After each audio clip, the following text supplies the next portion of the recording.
Hey there, this is Jen, and thanks for joining me. Today I am showing how I organize my dies. I am doing a 29-day Crafty Organization challenge so that I can get my room cleaned up in February, in the 29 days in February. I'm over on Instagram at Jen Lee's Schoolcraft, and my hashtag that I'm using for my supplies is hashtag Crafty ORG Challenge. You can use that hashtag also if you would like to show how you organize your supplies. Here is the before. So my dies, I switched over to storing them like this probably about 3 months or so ago. I used to store them in binders, which is why you'll see that all of my dies are in, they're 5.5 by 8.5. I believe that's what size they are. Page protectors. And instead of changing my whole system, I went ahead and just left them in the page protectors, and I will continue to use that system for the rest of my dies.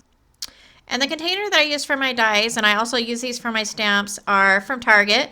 They're about $6 a piece. They do come with the lid, so I do have these and I store other things in them. I really like them because they're heavy duty. I can move them if I want, though I normally don't. I usually go flip through my dies and find what I need. I have my dies in two of these, so all of them fit in two of these containers. And I really love them. They're very sturdy and they have handles, and I could use them for other things as well. So I used to store my dies up until a few months ago in these binders, and I just bought these from Walmart. They're 8.5 by 5.5, and I had bought the sheet protectors as well that fit in the binders.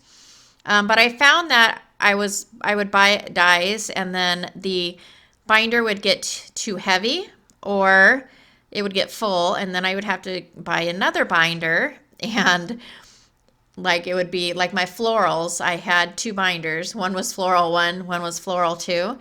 And they also took up a lot of space. I had probably about 9 or 10 of them on a shelf, and it took up a lot more space than what I have them in now. So I only have two of these plastic boxes that my dies are in now, instead of those binders, which took up more space.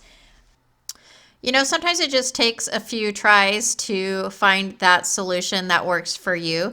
I know there are lots of ideas for die storage out there, and I think the trick is just finding out what die storage solution works for you and how you like to organize things. And so I've been through several different organization styles, I guess, for storing my dies, and I'm really liking this. So I think I probably will stick with it. I do have a lot of room left in those two bins to purchase more dies. So I have all of these on magnets. As you can see, they're kind of disorganized right now. Some of them have been swatched, some of them have not.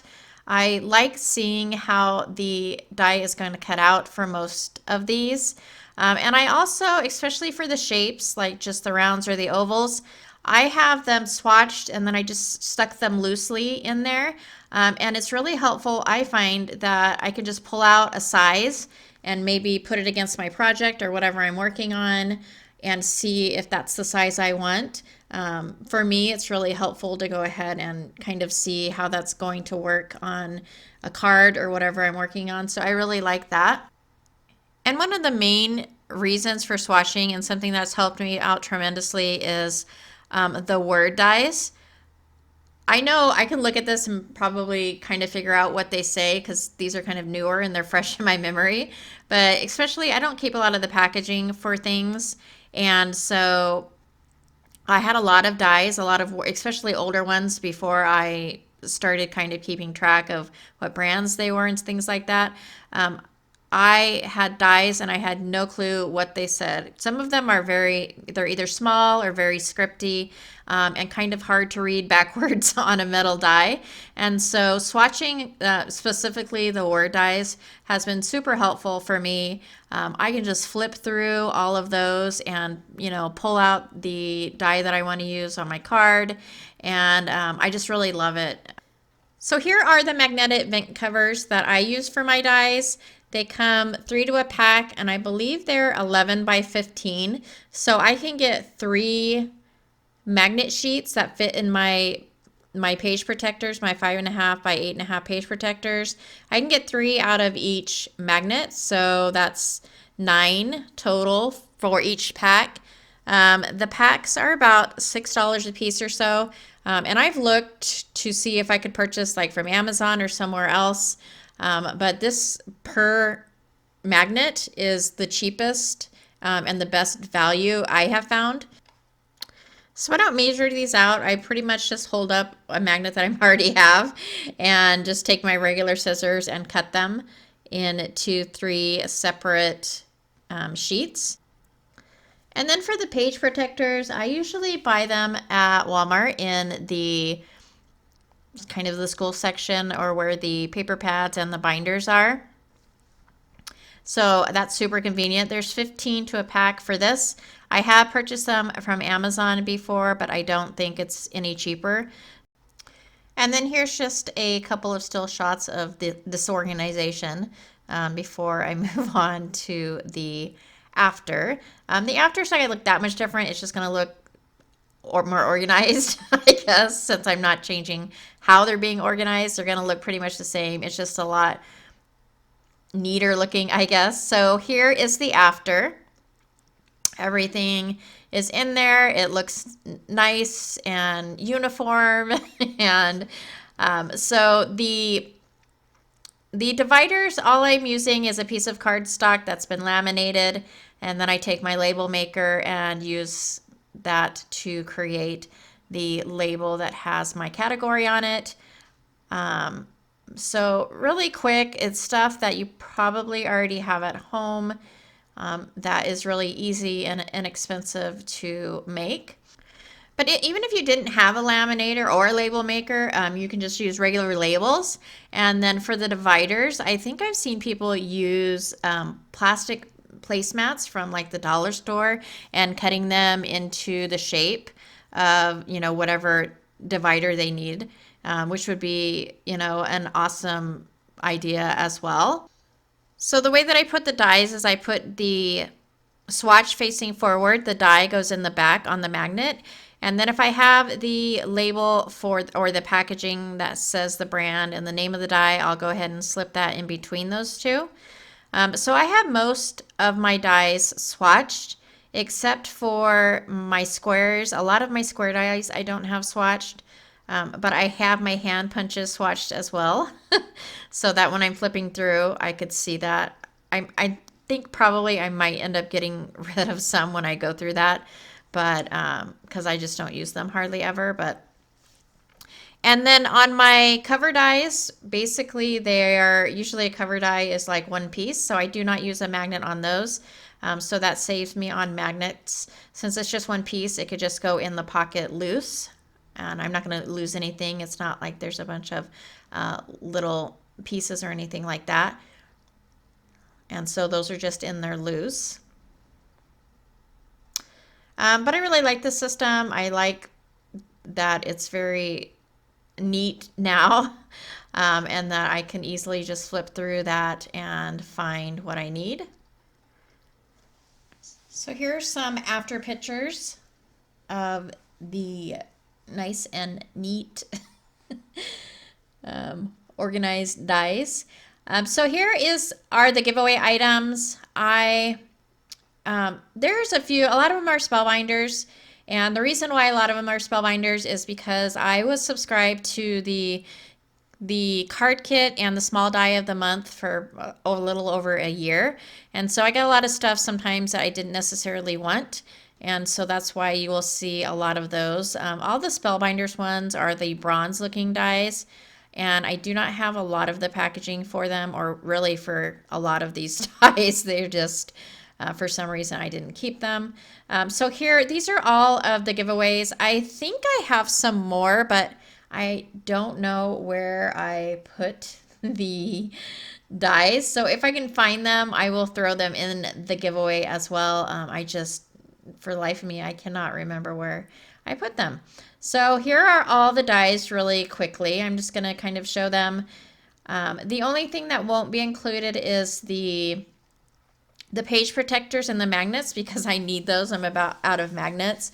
And so I will not be including those, but they will all be, each die set will be separate if there are a lot of pieces in some of the die sets, which there are, as you'll see. So these are just some border dies, a frame, another tag piece, and then another kind of fancy border. And then this one right here, I don't even remember where I got this. I've never used it. It is like a tea light holder maybe. It's just kind of like a little decorative box that you put together with the dies. But I did not use it, and I've had it for a while, and I probably won't use it. So here's a cover die. It says Celebrate. And then this one I believe is like you can make a gatefold card out of it. It's kind of like an edge, and then it has a bunch of extra little pieces, a butterfly and some florals.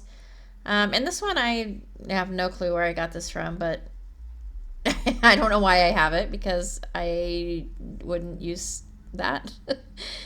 And then this one is one of the die sets that came in a tonic kit.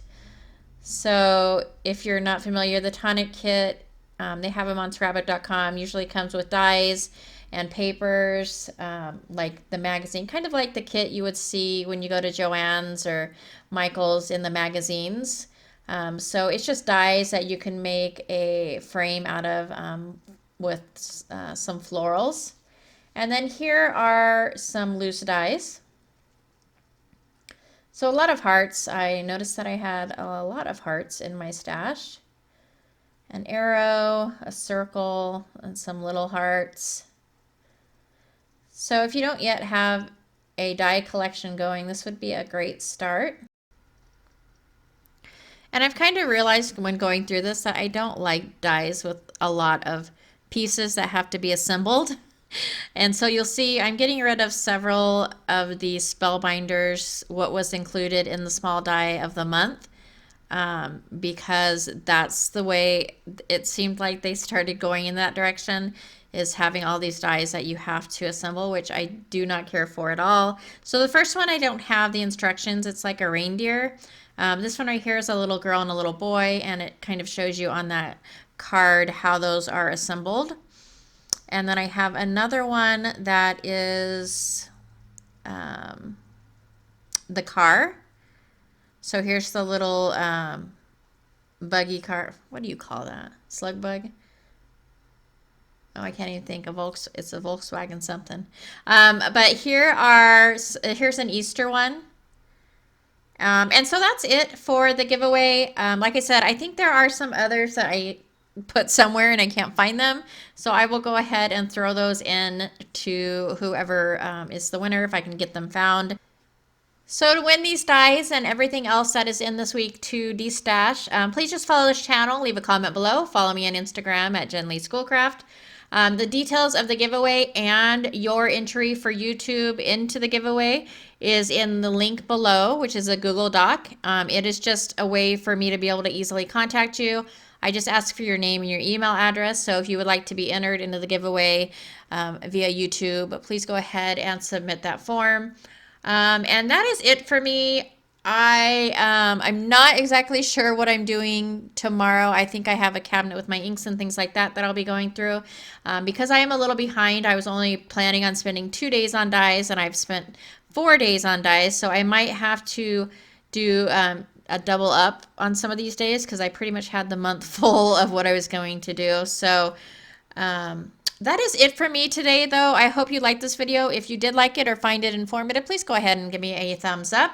I look forward to getting in there and getting more cleaning done. And again, thank you so much for watching. I'll catch you next time.